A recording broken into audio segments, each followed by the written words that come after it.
सबसे पहले मैं एक शेर रखूँगा कि हो के हर सुख से तरबतर। ये मैंने पहले बार भी सुनाया था।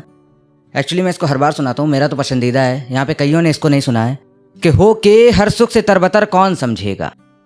हो के हर सुख से तरबतर कौन समझेगा, बेघर की मुश्किल को घर पर कौन समझेगा। हो के हर सुख से तरबतर कौन समझेगा, बेघर की मुश्किल को घर पर कौन समझेगा। और क्या होता है किसी की जिम्मेदारी को अपने कंधों पे लेना, क्या होता है किसी की जिम्मेदारी को अपने कंधों पे लेना, ये एक माँ से बेहतर कौन समझेगा।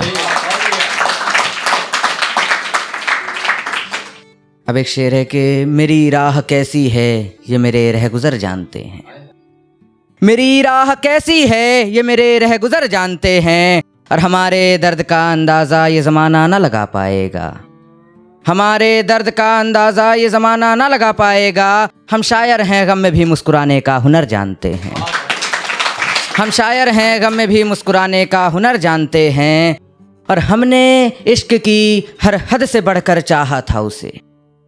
हमने इश्क की हर हद से बढ़कर चाहा है उसे, सिर्फ हम उसको खोने का डर जानते हैं। अब कुछ ख्याल हैं कि एक मासूम था मेरे भीतर हो गया शायद। एक मासूम था मेरे भीतर हो गया शायद, या ज़माने की थपकी से सो गया शायद। अब कभी बाहर भी नहीं आता डर गया शायद। अब कभी बाहर भी नहीं आता डर गया शायद। लगता है सांस भी नहीं लेता मर गया शायद। लगता है सांस भी नहीं लेता मर गया शायद। और अगर कहीं मिले तो आवाज़ देना मुझे मिलना है उसे। शायर अपनी रूह से कहता है कि अगर कहीं मिले तो आवाज़ देना मुझे मिलना है उसे। यूँ हारते नहीं अभय कहना है उसे। यूँ हारते नहीं अभय कहना है उसे। शायद इन बातों का उस पर कुछ असर हो जाए। शायद इन बातों का उस पर कुछ असर हो जाए। ये बातें बेअसर भी अगर हो जाएं, फिर भी मुझे मिलना है उसे। यूँ हारते नहीं अभय कहना है उसे। यूँ हारते नहीं अभय कहना है उसे। और अगर दुबका मिले कहीं तो उसे हल्की थपकी से उठाना। अगर दुबका मिले कहीं तो उसे हल्की थपकी से उठाना। डांटना मत उसे, जरा भी मत डराना। अगर रोने लगे तो आवाज़ देना मुझे मिलना है उसे। यूँ हारते नहीं अभय कहना है उसे। यूँ हारते नहीं अभय कहना है उसे।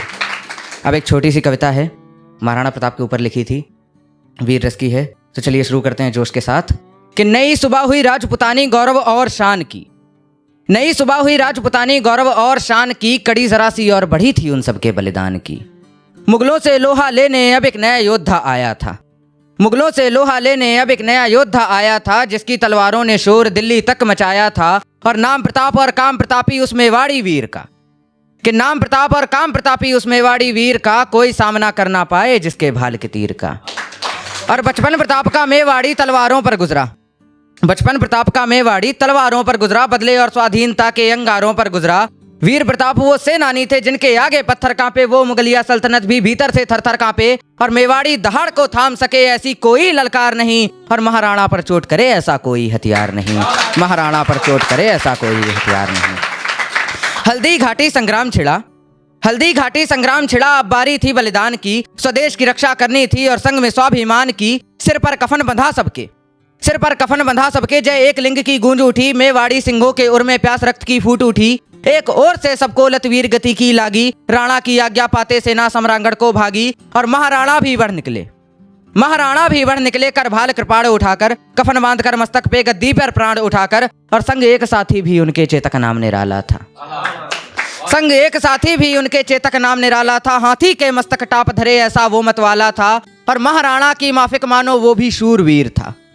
महाराणा की माफिक मानो वो भी शूरवीर था। इतिहासों की अमिट लकीर चेतक सा अश्वनवीर था। इतिहासों की अमिट लकीर चेतक सा अश्वनवीर था। वो भी दौड़ रहा था मानो उसे शहादत पानी है। वो भी दौड़ रहा था मानो उसे शहादत पानी है। पर फिक्र महाराणा की उसको मित्रता भी निभानी है। उसने भी कईयों मुगलों को कुचल कुचल कर मारा। उसने भी कईयों मुगलों को कुचल कुचल कर मारा। खुद ही पूरी टुकड़ी को उथल पुथल कर डाला। और पावर देखिएगा चेतक की, भाला था 81 केजी। महाराणा प्रताप का भाला था 81 केजी, छाती कवच 72 था। भाला था 81 केजी, छाती कवच 72 था। और तब प्रताप को छू न सका मुगलों का कोई नश्तर था।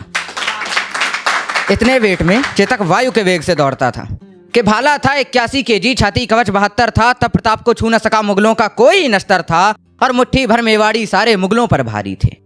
मुट्ठी भर मेवाड़ी सारे मुगलों पर भारी थे, राणा और राजपुताने मानो मुगलों के शिकारी थे। पर आखेट खेलते रणभूमि में, आखेट शिकार, आखेट खेलते रणभूमि में मुगलों को कुतर कुतर फेंका। खेल खिलौने समझ सभी मुगलों को इधर उधर फेंका और अकबर के झूठे अहंकार को 2 हिस्सों में बांट दिया। ध्यान दीजिएगा कि अकबर के झूठे अहंकार को 2 हिस्सों में बांट दिया। इतिहास गवाह बहलोल खान को घोड़े संग ही काट दिया। इतिहास गवाह बहलोल खान को घोड़े संग ही काट दिया। और आज कथा मैं सुना रहा हूँ राणा के बलिदान की, आज कथा मैं सुना रहा हूँ राणा के बलिदान की, और लाज हमें ही रखनी होगी उन सबके अभिमान की। शुक्रिया।